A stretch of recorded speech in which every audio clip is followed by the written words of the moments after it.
A month ago, ASUS released their newest handheld gaming device, ASUS ROG X. And I had a campaign on my Danish TikTok channel for ASUS ROG Nordic, so they sent me the device to check out. This video, however, is made by my own free will, and ASUS has no say in what's being said about the device. So just keep that in mind as we go. So, let's get started. This device is my first handheld gaming PC.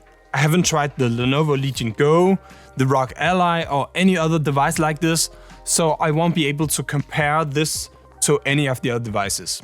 So this video is from the view of someone who's completely new to handheld gaming devices like this. So let me tell you how my experience has been until now.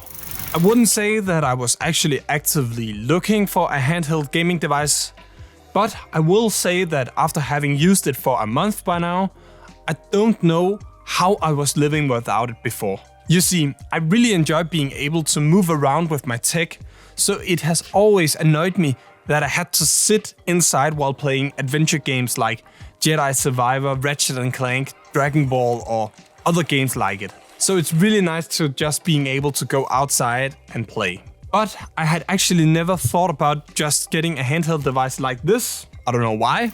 I won't play FPS games on the device. I really don't think so anyway. And there's a very simple reason for that. I suck at using a controller today. I used to play a lot of Call of Duty on the PlayStation 2, 3 and 4.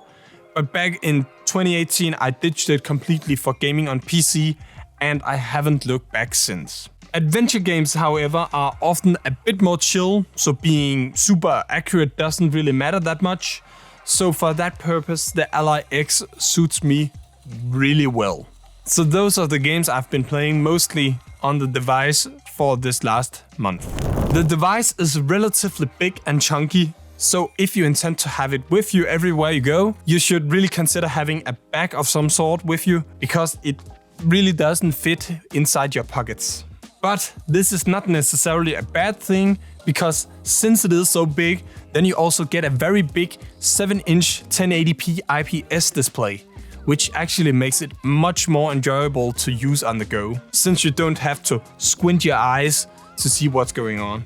So that's super nice. Another thing is that it makes the grip feel a little easier to hold onto, even if you have rather large hands, such as me. I've always hated the Nintendo Switch grips because they were so narrow and small in general, but this feels much easier to hold onto. I would say though that it's still not as comfortable as holding onto something like a PlayStation controller, so keep that in mind. If they made the grip more like my Sony a7 IV camera grip, then I would have absolutely loved it.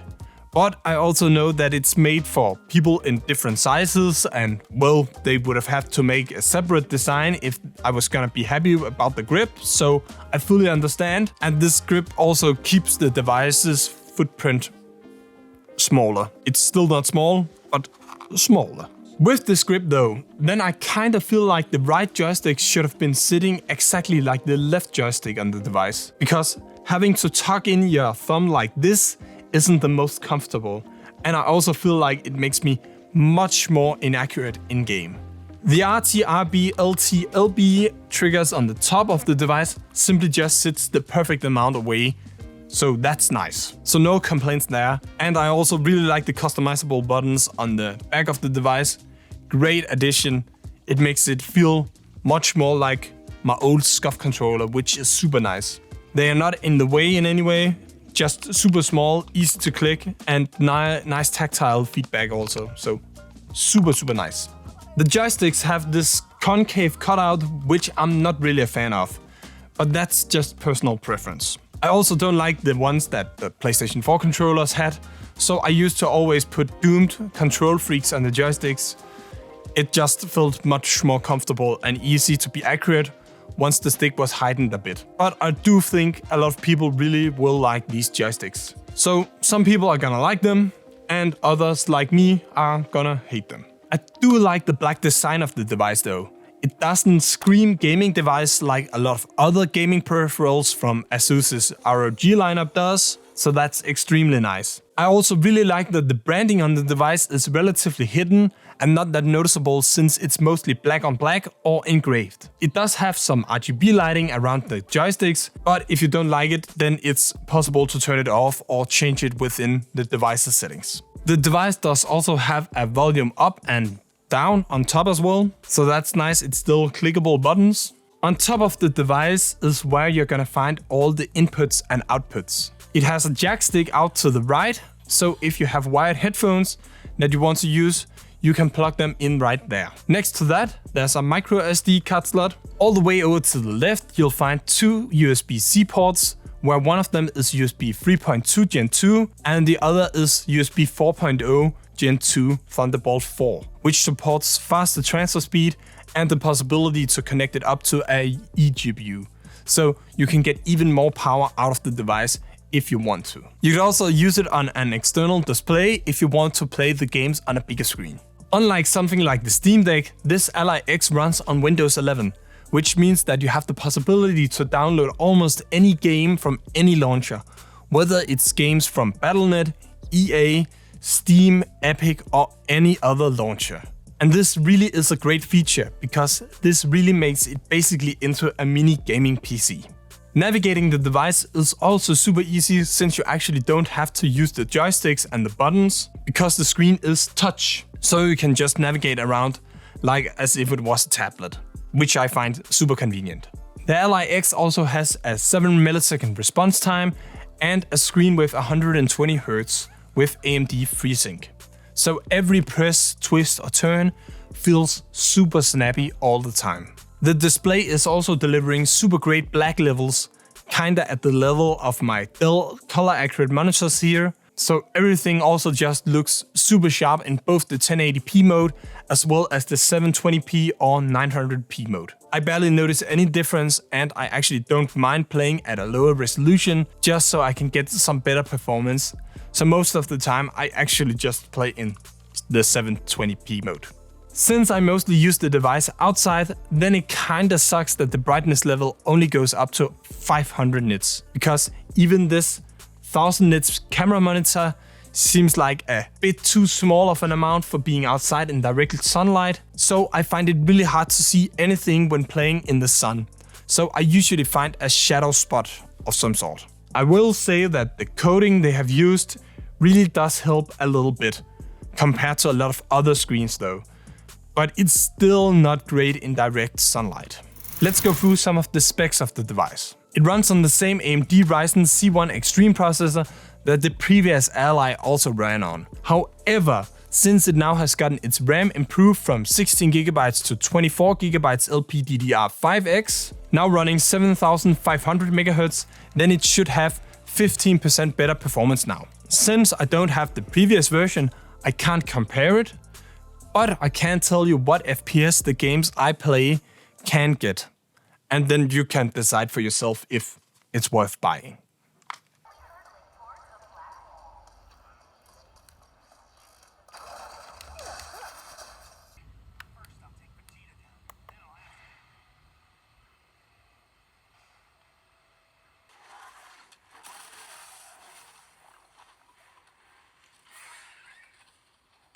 I also really like that it's possible to install a full-size Gen 4 M.2 SSD. So if the 1TB storage it comes with out of the box isn't enough for you, you can just switch it out with possibly a 8TB M.2 SSD if you want to.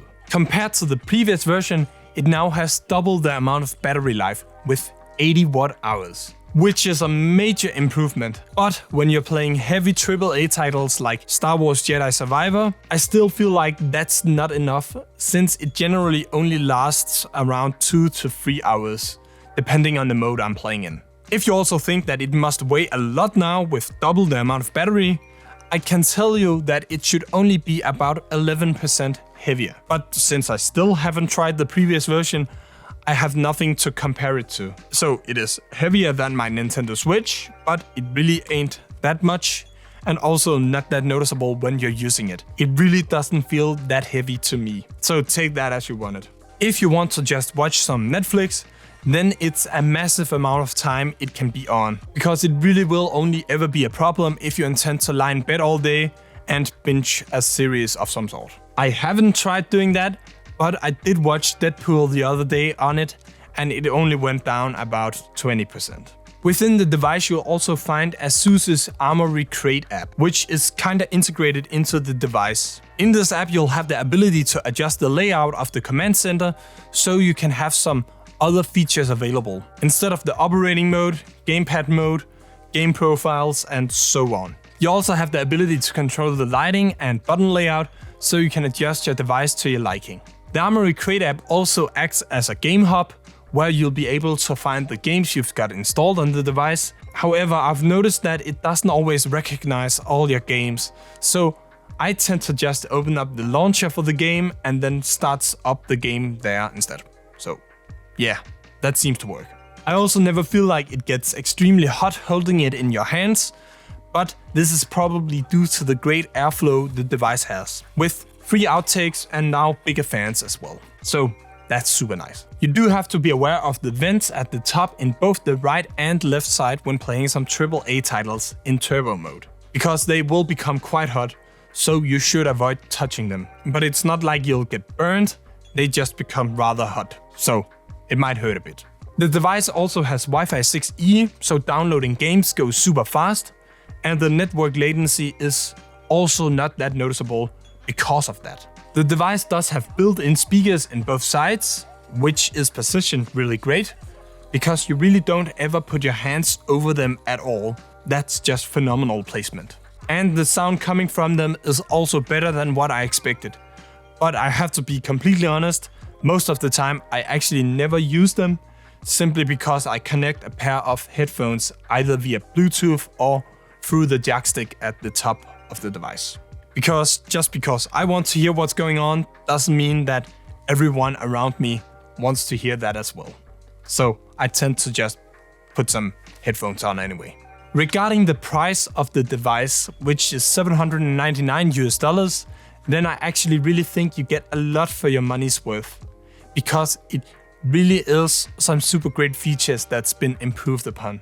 If I was aware of a device like this before I got this one, I definitely would have gone ahead and bought one, because I use it way more than I actually expected. If you, however, already have the previous version, I would really have to think twice before getting this one, because there's only 4 really important features I would be looking at. 1. Double the battery life is a really big factor in my opinion. 2. Expandable storage. 3. Better performance. And 4. Improved airflow that makes it cooler, so you can actually hold onto the device. The rest of the features are, in my opinion, nice to have, but not need to have. So if all of these 4 areas are something that annoys you with the device you have right now, then I would really consider getting this one. And if you own a Steam Deck, then let's be honest, you really want one of these, because Windows 11, I have nothing else to say. Windows 11 is amazing.